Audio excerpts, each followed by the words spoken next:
अपने बच्चे को आज तक अपना नाम नहीं दिया, वो बच्चा 8 साल का होने जा रहा है, वो कितनी शर्म से वो जिएगा आगे चल के, ये सोचिए। मैंने तो उसको गोद में खिलाया है, मेरे मन में आज भी उस बच्चे के प्रति कोई नफरत नहीं है। उसने कोई गुनाह नहीं किया, उसको जन्म देने वालों ने गुनाह किया है। क्या शिक्षा ऐसे लोग दे सकते हैं बच्चों को जो स्वयं चरित्रहीन है, जिनको स्वयं माँ से बढ़ के इस धरती में कोई रिश्ता नहीं है। साफ साफ लिखा है मैं उसका पिता नहीं हूँ। तो उसका पिता कौन है? बिना पिता के तो इस धरती पे कोई नहीं आया। और इनके अश्लील फोटो मेरे पास है, जिसको देख के एक अंधा भी बोल देगा कि ये बच्ची किसकी है। सेना के जो फैसले हैं बहुत तेज होते हैं, तत्काल होते हैं, और कोर्ट मार्शल करके तुरंत ऐसे लोगों को निकाल दिया जाता है। मगर यहाँ तो शासन है, शासन की जांच ही खत्म होने में बहुत टाइम लग जाता है, और इसीलिए इन लोगों का मन बढ़ जाता है। जांच अगर इधर उधर तरीके में अगर उसको किसी तरीके से इन्होंने प्रभावित कर दिया तो ये बच भी सकते हैं। मगर मुझे शक है, मैं यकीन से नहीं कह सकता, मगर ये जरूर है कि ये पहले से बॉयफ्रेंड गर्लफ्रेंड थे, एक ही मोहल्ले में थे, घूमते थे। थोड़ी बहुत जानकारी जो मैं जुटा पाया वो ये भी जान पाया हूँ कि एक दो बार ये भागे भी हैं, मगर अजीत सिंह इनको लेके भगाए नहीं पाए, क्योंकि कमाते तो थे नहीं कुछ, ना पढ़े लिखे बहुत ज़्यादा हैं, काम चलाओ इनके पास डिग्री। तो हमारी मौजूदगी जो है इस समय कौशाम्बी जिले में है। कौशाम्बी जिले से सबसे बड़ी खबर दिखाएंगे। अभी जो है यहाँ पे ज्योति मौर्य और आलोक मौर्य की कहानी इतनी समय सुर्खियों में थी, और उधर मेजा के जरार में रेशमा और रविंदर की कहानी जो है सुर्खियों में थी। अभी हम आपको बता दें, एक सोराव में एक डॉक्टर ने अपनी पत्नी को जो है पढ़ा के नर्स बनाया, और वो भी अपने प्रेमी साथ जो है फरार हो जाती है। ऐसे ऐसे मामले आते हैं। अभी एक जो है सविता मौर्य का भी मामला जो है कानपुर में तेजी से चल रहा है, क्योंकि ऐसे जो है क्यों करते हैं हमारी माताएं बहनें, क्योंकि ऐसे भाइयों को भी ऐसा नहीं करना चाहिए। किसी के घर उजाड़ने से क्या मिलता है? हम कहते हैं कि अगर हमारे पास 1 रुपया है तो मैं 1 रुपये में क्यों नहीं जीता हूँ, क्यों हम 10 रुपये के चक्कर में पड़ते हैं? क्योंकि आजकल आए दिन जो है किसी के घर उजड़ जाता है, किसी के बच्चे अनाथ हो जाते हैं, और किसी का परिवार जो है बेघर हो जाता है। और वहीं पे जो है भोपाल की खबर बता दें, एक पंडिताई करके अपनी पत्नी को जो है दरोगा बनाता है। उसके बाद जो है उसकी पत्नी कहती है हमको तुमको रखने की औकात नहीं है, तुम अपना काम करो, मैं अपना काम करती हूँ। तो उसी पे जो है एक शायरा याद आती है कि ऐसा काम करो कि दुनिया याद करे, ऐसा काम ना करो कि लोग आपको गाली भी दें। तो आइए जो है हमारे साथ जो है बैठे हैं, ये फौजी हैं, एक तरीके से फौजी थे, अब जो है रिटायर जो है करके जो है अब बैंक में भी काम करते हैं। तो इनसे सबसे पहले मिलवाते हैं। इनकी भी साथ जो है अजीत सिंह दरोगा, जो कि बता दें इनकी पत्नी का नाम मैं बताता चलूं, अनुपमा पाठक जी है, और पेशे से जो है वो टीचर हैं। और अजीत सिंह के ऊपर आरोप है कि जो है उनके साथ में गलत तरीके से जो है उनके साथ संबंध बनाता है, और उसके बाद जो है अपनी पत्नी को जो है भगा ले गया था। उसके बाद जो है आइए हम सबसे पहले इनका नाम जानते हैं और क्या इनका पूरा आरोप है। क्या नाम हुआ अभी आपका? शरद कुमार पांडे। अच्छा शरद जी, ये बताइए कि जो ये मामला प्रकरण चल रहा है कि आप अपनी पत्नी पे जो है आरोप लगा रहे हैं, अनुपमा पाठक पे, आपकी पत्नी है जी, तो क्या कहना चाहेंगे ऐसे लोगों को? कहना ये चाहेंगे कि समाज का जो दशा है ना वो बहुत गलत जा रहा है। ऐसे लोग जो मतलब अपना सम्मान ही नहीं समझते, अपने बच्चों के बारे में नहीं सोचते, अपने पति अपने ससुराल के बारे में नहीं सोचते। औरतें और आदमी को भी समझना चाहिए कि हमारी क्या मर्यादाएं हैं, नहीं तो समाज में इतना कुंठा फैल जाएगी कि मतलब जीवन जीना दुश्वार हो जाएगा लोगों का। क्या आपको ये पता था आपकी शादी कब हुई थी? मेरी शादी 2005 में लखनऊ में हुई थी। तो अभी कितने बच्चे हैं? 2 बच्चे हैं मेरे, एक लड़का एक लड़की। तो क्या वो मोड़ आता है कि जो है परिवार आपका जो है खुशी में बीतता था, मगर आज जो है दुख के वो घड़ी के पल हैं कि आपका जो है कहते हैं एक मोती होता है जो टूट के बिखर जाता है, वैसे आपका परिवार हो गया है कि बिखर गया। क्या कहेंगे उस पर? 2005 में शादी के बाद जब ये पत्नी हमारी आती हैं तो उसके बाद फिर इनका बीएड में एडमिशन होता है, इनको हम भेज देते हैं, बीएड करवाते हैं। 2006 में हमारे साथ श्रीनगर जाती हैं, बहुत जीवन खुशहाल, मेरा परिवार बहुत खुशहाल। फिर मुझे 2007 में एक लड़का होता है, 10 में एक लड़की होती है, और 10 में इनको जो है बेसिक शिक्षा में सरकारी नौकरी मिल जाती है, तो इनको यहीं इलाहाबाद में रहना होता है। उसके बाद जो है 2011 में, चूँकि मैं सेना में था तो मेरी पोस्टिंग राजस्थान हो गई, मैं राजस्थान चला गया। इस बीच में इनको शायद अकेलापन लगा हो या इनका भूतपूर्व प्रेम जाग गया हो, क्योंकि मुझे ये जानकारी आज की डेट में है कि जहाँ जिस मोहल्ले में मेरी पत्नी रहती थी उसी मोहल्ले में ये दरोगा अजीत सिंह भी रहते थे, और इसके घर उसका आना जाना था।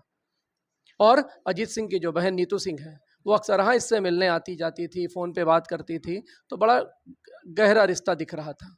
मगर जो चीज़ मेन थी कि मुझे ये नहीं समझ में आता था कि अजीत सिंह कौन है और इनके क्या संबंध है। मुझे मेरी पत्नी ने बताया कि मेरे मुँह बोले भाई हैं, मैं इनको राखी बांधती हूँ। अच्छा, राखी बांधती थी आपकी पत्नी उनको? ऐसा मुझे बताया गया। तो भाई के साथ ही ऐसा काम कर गई? मुझे ऐसा बताया गया। जी, जी। भाई झूठ आदमी जब बोलेगा तो झूठ की कोई सीमा नहीं होती। जी। एक झूठ छुपाने के लिए 2000 झूठ बोलने पड़ते हैं। जी। बहरहाल 2012-13 में अजीत सिंह हमारे ही मोहल्ले में आ गए दरोगा बन के, जी। यहीं तैनाती हो गई। जी। मेरी पोस्टिंग तो बाहर थी ही। जी। इस बीच इनके जो है गहराइयाँ दोनों की बढ़ती गई, जी। साथ बढ़ता गया। एक दूसरे से फ़ोन पे दिन भर बातचीत करते थे। जी। यहाँ तक कि ये अपना स्कूल छोड़ के इनके जो है साथ चली भी जाती थी जहाँ ये पोस्टेड थे। जी। ये अब मुझे जानकारी है, पहले किसी को कोई जानकारी थी नहीं। जी। 2013 में ही अजीत सिंह 14 में इनको बहकाया कि ऐसा है कि अब अपने जो है सास ससुर के साथ मत रहो, अपने दोनों बच्चे लो, क्योंकि वो तुम्हारे बिना तो रह नहीं पाएंगे, बहुत छोटे हैं, जी। जी। और तुम मेरे कहने पे चलो मैं तुमको घर दिलाता हूँ, वहाँ रहो ताकि हमारा मिलना जुलना सुगम हो। जी। ऐसा हुआ भी। जहाँ दरोगा अजीत सिंह रहता था उसके बगल में किराए का मकान दे करके शिफ्टिंग करवाई और साथ में रहने लगा। 2014 जुलाई, और अब इनके बीच में कोई दीवार नहीं है। न मेरे माता हैं, न पिता हैं, न मैं हूँ, न मेरे भाई, न मेरे बहन, क्योंकि मेरे भाई बहन सब अलग अलग घरों में रह रहे हैं, और 2 भाई तो मेरे बाहर ही नौकरी कर रहे थे। मेरे पिताजी बहुत वृद्ध हैं, रोज रोज कहीं जा नहीं सकते, कभी कभी आते थे तो फ़ोन करके आते थे, तो ये सतर्क रहती थी। 2014 में जब मैं आया था तो मुझे भी कोई ज़्यादा इनके ऊपर शंका कभी हुई नहीं, मगर 2015 में मार्च में जब मैंने इनके फ़ोन को खंगाला तो मैं जान गया कि इनके और दरोगा अजीत सिंह के बीच में कोई संबंध चल रहा है। अजीत सिंह के घर जाकर मैंने उसका मोबाइल को उठाया, चेक किया, क्योंकि मेरी पत्नी ने अपने व्हाट्सएप चैट पूरे क्लियर किए थे। उसके चैट में जब मैंने देखा तो मुझे पिछले कई महीनों के चैट दिख गए, और वो पढ़ के, देख के, वीडियो ऑडियो सुन के समझ में आ गया कि इनके बहुत गहरे ताल्लुकात हैं और इनके अवैध संबंध स्थापित हो चुके हैं। उस समय अनुपमा प्रेग्नेंट थी। ठीक है, तो मैंने इंतजार ये किया। बताइए, जब अजीत सिंह के पास आप गए तो उनका मोबाइल जो है आपको कैसे छूने दिए? क्या आप क्या बोल के उनका मोबाइल लिए? मैं अचानक रात में 11 बजे के बाद उसके घर पहुंच गया। जी। जी। वो बैठा हुआ था। जी। मैंने कहा मुझे अपना मोबाइल दे दो। अब उस वक्त पका गया, ये क्या बोल रहा है। मैंने कहा अपना मोबाइल दो। उसने कुछ उसमें पासवर्ड भी लगाया था, उसने पासवर्ड भी खोल के दिया। तो मैंने उसका सारा देख लिया। मुझे ऐसा लग रहा था कि शायद जानबूझ के उसने मुझे चैट दिखाया।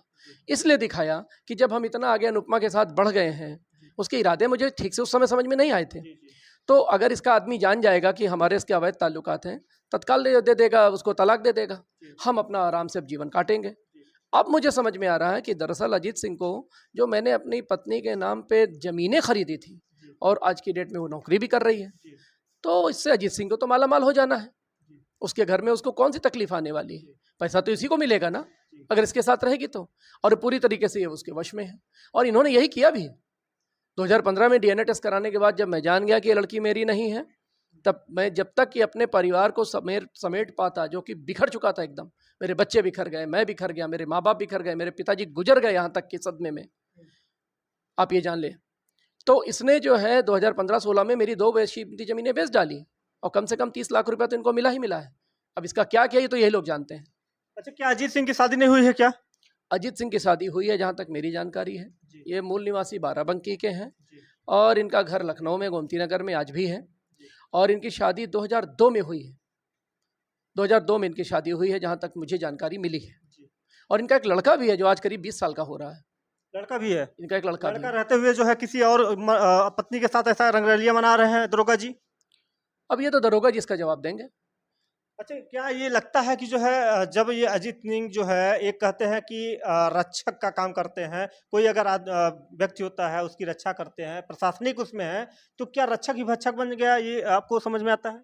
बिल्कुल समझ में आता है। अगर हम फौजी हैं, अगर हम लोग सेना के जवान हैं, हम अपना परिवार पीछे छोड़ना पड़ता है, क्योंकि बहुत जगह पोस्टिंग आपकी ऐसी होती है जहाँ परिवार नहीं रह सकता साथ में। तो अगर हम परिवार छोड़ के जा रहे हैं तो किसके भरोसे छोड़ के जा रहे हैं? हम सेना देख रहे हैं, बाहर का काम देख रहे हैं कि कोई दुश्मन ना आए। तो मेरे घर में दुश्मन बन के तुम आ गए। यहाँ पुलिस है, वो पुलिस किस लिए है? हमारे परिवार की सुरक्षा के लिए है। मगर हमारे परिवार की सुरक्षा की बजाय तो परिवार को ही पूरा भेद डाला, पूरा परिवार खंडित कर दिया, पूरा परिवार बर्बाद कर दिया। इसमें तो कोई दो राय ही नहीं है। क्या है? मुझे शक है, मैं यकीन से नहीं कह सकता, मगर ये जरूर है कि ये पहले से बॉयफ्रेंड गर्लफ्रेंड थे, एक ही मोहल्ले में थे, घूमते थे। थोड़ी बहुत जानकारी जो मैं जुटा पाया वो ये भी जान पाया हूँ कि 1-2 बार ये भागे भी हैं, मगर अजीत सिंह इनको लेके भगाए नहीं पाए, क्योंकि कमाते तो थे नहीं कुछ, ना पढ़े लिखे बहुत ज़्यादा हैं, काम चलाओ इनके पास डिग्री है, कोई टॉपर ऑपर तो है नहीं। ये मृतक आश्रित में अपने पिता के स्थान पे नौकरी पाए हैं, और नहीं तो ये कहीं एक नौकरी अगर डाले होते तो मुझे तो नहीं लगता ये क्वालिफाई करेंगे, जैसा कि मेरी पत्नी ने बताया था। नहीं, सेना की अगर आप नौकरी कर रहे थे तो सेना में तो ये भी होता था कि अगर कोई अगर गलती करता है तो उसको जो है छोड़ा नहीं जाता है, मगर आज जो है, आज अजीत सिंह ने गलती किया है तो क्या उसको छोड़ेंगे आप? सेना के जो फैसले हैं जी बहुत तेज होते हैं, तत्काल होते हैं और कोर्ट मार्शल करके तुरंत ऐसे लोगों को निकाल दिया जाता है। मगर यहाँ तो शासन है, शासन की जांच ही खत्म होने में बहुत टाइम लग जाता है और इसीलिए इन लोगों का मन बढ़ जाता है। जांच अगर इधर उधर तरीके में अगर उसको किसी तरीके से इन्होंने प्रभावित कर दिया तो ये बच भी सकते हैं। मगर मेरे पास इतने पर्याप्त सबूत है शासन को देने के लिए कि वो मैं सब प्रोवाइड करूंगा और मुझे पूरी उम्मीद है कि शासन से मुझे न्याय जरूर मिलेगा। तो अभी आपको बता दें कि सेना में एक हमने जो है कड़ाई देखा है कि अगर कोई भी जो है इस प्रकृति के नेचर का होता है उसको तुरंत जो है टर्मिनेट कर दिया जाता है, उसको दोबारा नौकरी नहीं दी जाती है, ऑन द स्पॉट फैसला लिया जाता है। बिल्कुल सही है। तो अब जो है अजीत सिंह ने ऐसा काम किया है तो क्या पुलिस प्रशासन को जो है जितने भी आला अधिकारी हैं उस पर तुरंत एक्शन लेना चाहिए कि नहीं लेना चाहिए? मैंने प्रार्थना पत्र दे रखा है उच्च अधिकारी को और इंतजार है कि वो क्या जांच कर रहे हैं। साथ ही साथ मैं अपनी और भी प्रक्रिया अपने वकील से मिलकर बात करूंगा कि मुझे न्याय पाने के लिए और किस सीढ़ी तक चढ़ना पड़ेगा और मैं आखिरी सीढ़ी तक चढ़ने को तैयार हूँ। क्या आज आपको परिवार जो है टूट के बिखर चुका है? कहते हैं मोती का माला था, आज जो है पूरा बिखर गया है। आपके बच्चे और आपकी पत्नी और जो है अभी एक बच्चा बता रहे हैं कि एक बच्ची भी है 7 साल की, वो जो है अजीत सिंह की जो है वो बता रहे हैं कि लड़की है। तो उस पे जो आरोप आप लगा रहे हैं क्या ये सत्य है कि असत्य है? 2015 में जब वो बच्ची पैदा हुई मैंने उसका अपना डीएनए टेस्ट कराया। डीएनए टेस्ट से हमें ये पता चलता है कि मैं उसका पिता हूँ कि नहीं। उस रिपोर्ट में साफ साफ लिखा है मैं उसका पिता नहीं हूँ। तो उसका पिता कौन है? बिना पिता के तो इस धरती पे कोई नहीं आया। और इनके अश्लील फोटो मेरे पास है जिसको देख के एक अंधा भी बोल देगा कि ये बच्ची किसकी है। पहली चीज़। दूसरी चीज़, परिवार बिखरने की बात है। जब ये अनुपमा बच्चों को मेरे छोड़ के गई, आज तक उसने कोर्ट में बच्चों की कस्टडी की कोई डिमांड नहीं की। आज तक बच्चों को कभी नहीं बोला कि चलो मेरे साथ रहो। मैं जानता हूँ क्यों, क्योंकि अजीत सिंह के साथ में रहना है उसको। इसका भी प्रमाण है मेरे पास। अब बच्चों को किसके पास छोड़ूं, माता या पिता? तो मैंने अपने पास रखा। मेरी बिटिया 5 साल की थी, लड़का 7 साल का था। अपने परिवार की मदद से अपनी जो है पूरी ताकत झोंक करके मैंने इन बच्चों को बड़ा किया। आज मेरे बच्चे बड़े हुए, अच्छे स्कूल में पढ़ रहे हैं।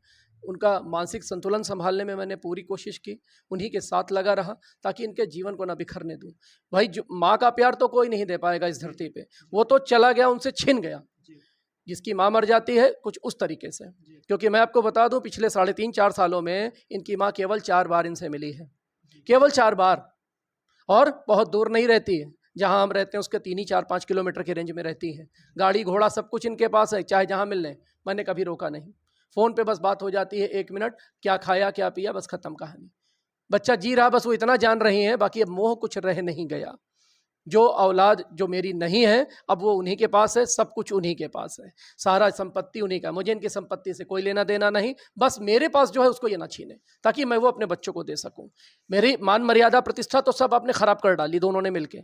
ये शहर आप छोड़ते नहीं हो, ये गांव मेरा पकड़ लेते हो। मेरे सारे रिश्तेदार, सारे नातेदार, सारे जान पहचान वालों के सामने आज मैं शर्मिंदा हूँ।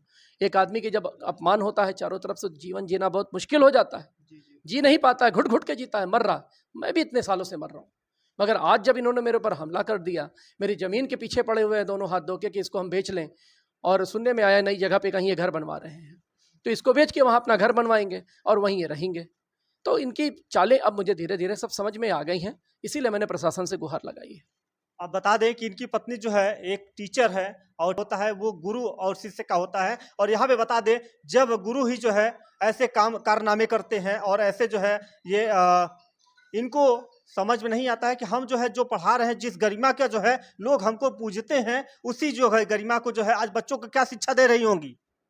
क्या शिक्षा ऐसे लोग दे सकते हैं बच्चों को जो स्वयं चरित्रहीन है, जिनको स्वयं माँ से बढ़ के इस धरती में कोई रिश्ता नहीं है।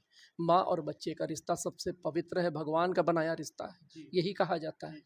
जो अपने छोटे बच्चों को छोड़ के चला जाए, उसकी फिक्र ना करे, कैसे खाएगा, कैसे रहेगा, कैसे सोएगा, क्या आप इसको माँ कहेंगे?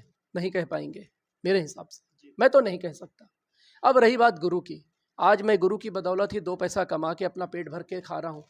मेरे गुरु आज भी मुझे पहचानते हैं और मैं आज भी उनके पैर छूने जाता हूँ।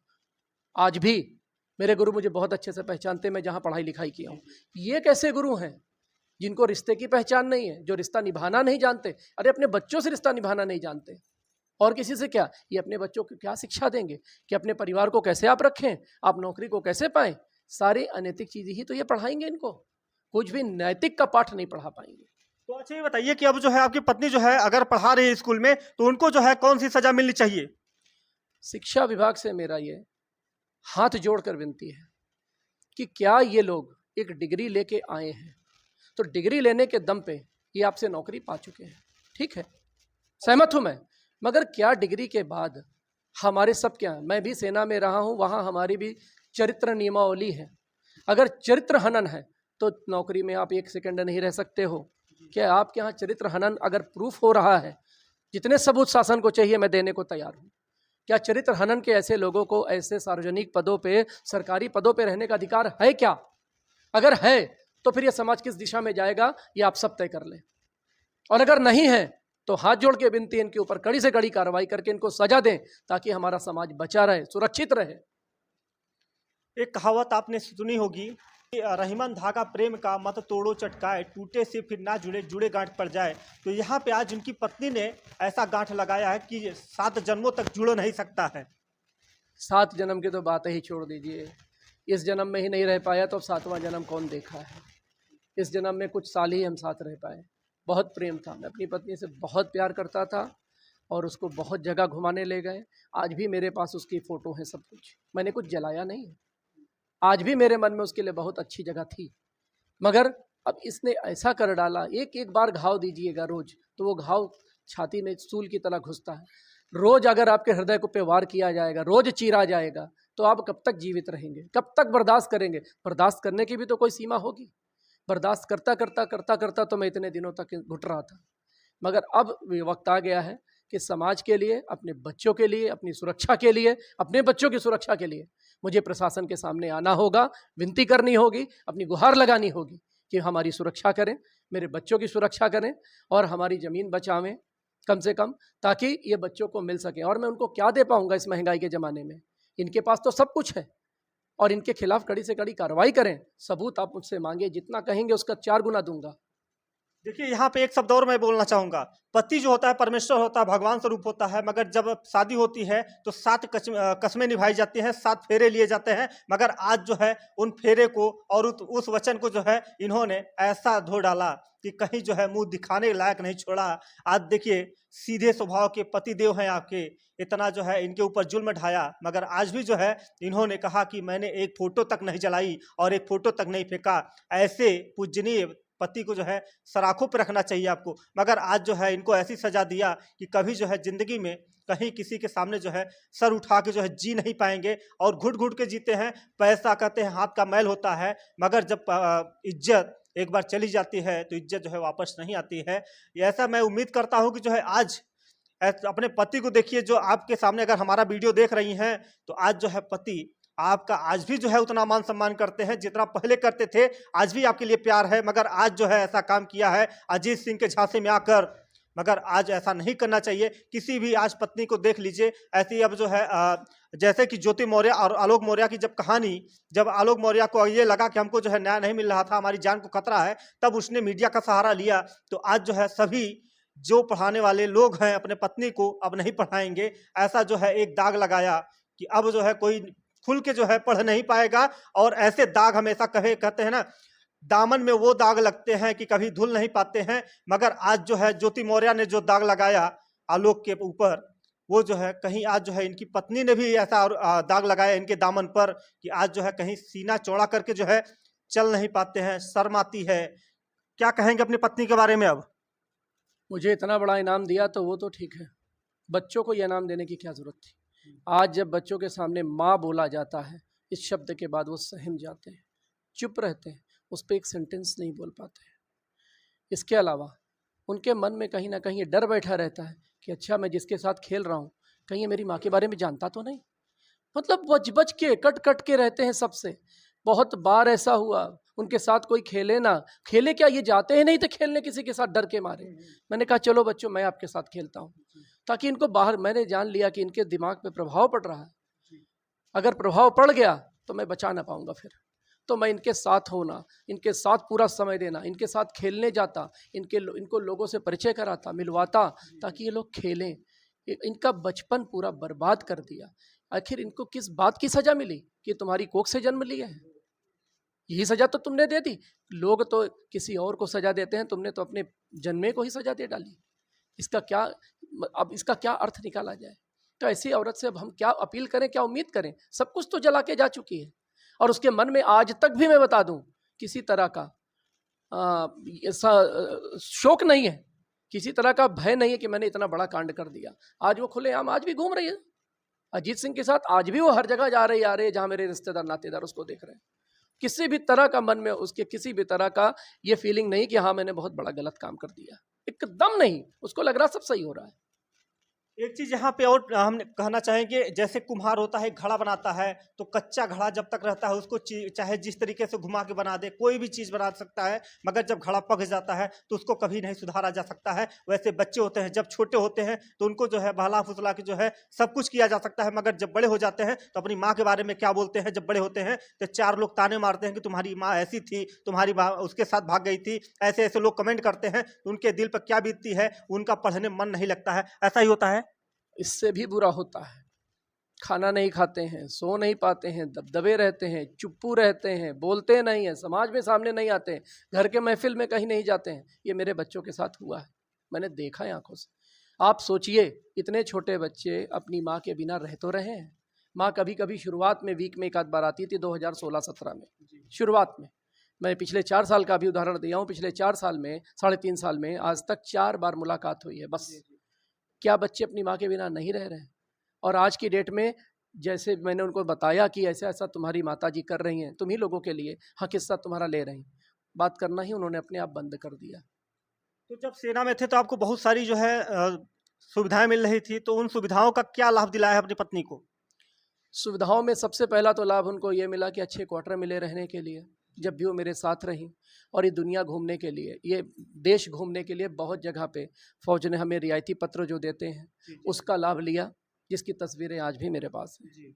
इसके अलावा सम्मान जो कहीं से नहीं मिलता, जब कोई जानता है कि ये सेना का जवान है तो मुझे सम्मान मिलता है। जो बताते हैं कि अरे ये उनकी पत्नी है, सेना में है जो, उनको सम्मान, ये सम्मान कम है क्या?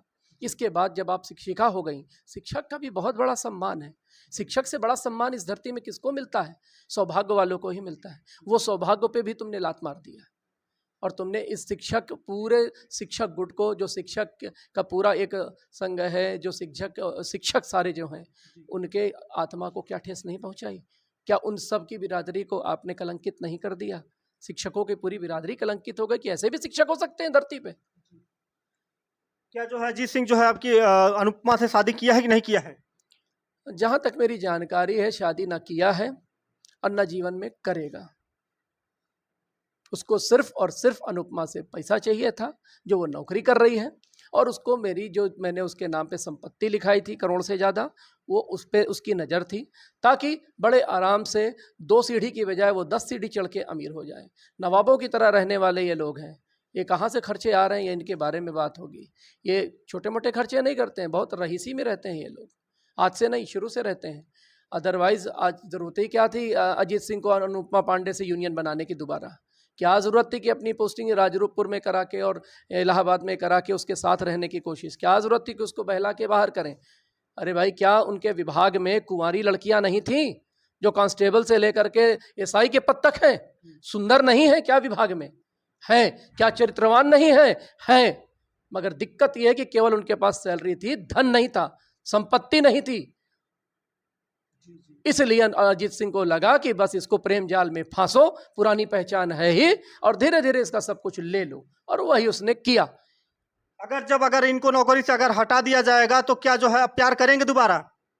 ये सवाल का जवाब तो वही देंगे अगर प्यार इसको कहते हैं। तो मेरा एक सवाल है कि जिस लड़की को 2015 में इन्होंने अवैध रूप से जन्म दिया, जिस समय किसी का कोई तलाक नहीं है, दोनों शादीशुदा हैं, दोनों पद पे हैं, उस बच्ची के पिता का नाम आज ये बता दें क्या है? शरद कुमार पांडे है। मैं हूं। मैं उसका पिता कहां से हो गया? आइए मेरा डीएनए कराइए उसका। मैं चैलेंज करता हूं, अगर मैं उसका पिता निकल जाऊंगा तो आप जो कहेंगे मैं हारूंगा, और अगर आप निकल जाएंगे तो बताइए आप क्या करेंगे? अपने बच्चे को अपना नाम तो दीजिए। आपने अपने बच्चे को आज तक अपना नाम नहीं दिया। वो बच्चा 8 साल का होने जा रहा है, वो कितनी शर्म से वो जिएगा आगे चल के, ये सोचिए। मैंने तो उसको गोद में खिलाया है। मेरे मन में आज भी उस बच्चे के प्रति कोई नफरत नहीं है। उसने कोई गुनाह नहीं किया, उसको जन्म देने वालों ने गुनाह किया है।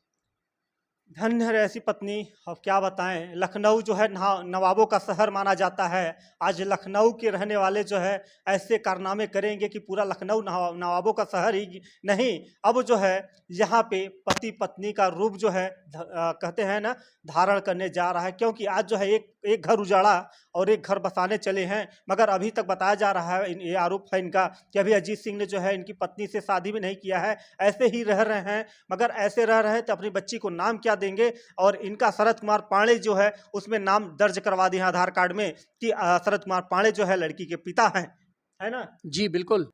अब क्या पढ़ाएंगे? पढ़ाना था तो हमने बीएड तो करा ही दिया, मगर सारे लोग जो हैं आने वाले समय में कोई अपने पत्नी पे भरोसा करेगा और पढ़ाएगा?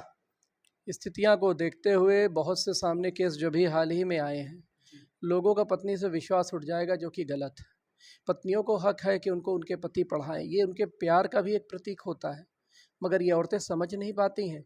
जो आदमी पूरे दिन मेहनत करता है, पसीना बहाता है, 2 पैसे कमाता है, फटही शर्ट में फटही चप्पल में जीवन गुजार देता है, कई साल गुजार देता है, और वो पैसे बचा के इनकी फीस भरता है, इनकी कोचिंग की फीस भरता है, इनको बीएड कराता है, इनको नर्सिंग कराता है, इनको ये वो दृष्टि कोचिंग डालता है, कहाँ कहाँ नहीं डालता है, पैसा देता है। और जब ये कामयाब हो जाते हैं तो उसी पति के ऊपर थूक के चले जाते हैं। क्या आगे आने वाले समाज में जो पति बन जाएगा, पत्नी अशिक्षित रहेगी तो भी वो वैसे ही रखेगा, कभी नहीं पढ़ाएगा। क्यों? क्योंकि मुझे अच्छे से याद है, मेरी पुरानी पीढ़ी, मेरे माता पिता की पीढ़ी में औरतें अशिक्षित हैं, मगर उन्होंने 70-70 साल मरते दम तक अपने पति का दामन नहीं छोड़ा। तो सब लोग यही कहेंगे कि हम अशिक्षित से ही शादी कर लें। भैया, हमको ऐसी शिक्षा नहीं चाहिए। देख लीजिए कि आज जो है भाई साहब जो है तड़प तड़प के जो है घुट घुट के आंसू जी रहे हैं। और हम यही उम्मीद करते हैं कि लोगों के द्वारा, और जो नए युवक हैं और जो हमारे भाई बंधु हैं और जो हमारी माताएं बहनें हैं, इस खबर को देख के जो है लोग अपनी राय प्रतिक्रिया जरूर दें और इस खबर को ज़्यादा से ज़्यादा लोग शेयर करें, ताकि इनको आगे जो है इनको न्याय मिल जाए और इनके जो है जान माल की जो है सुरक्षा हो सके। तो इसी खबरों के साथ बने रहिए। मैं धन्यवाद।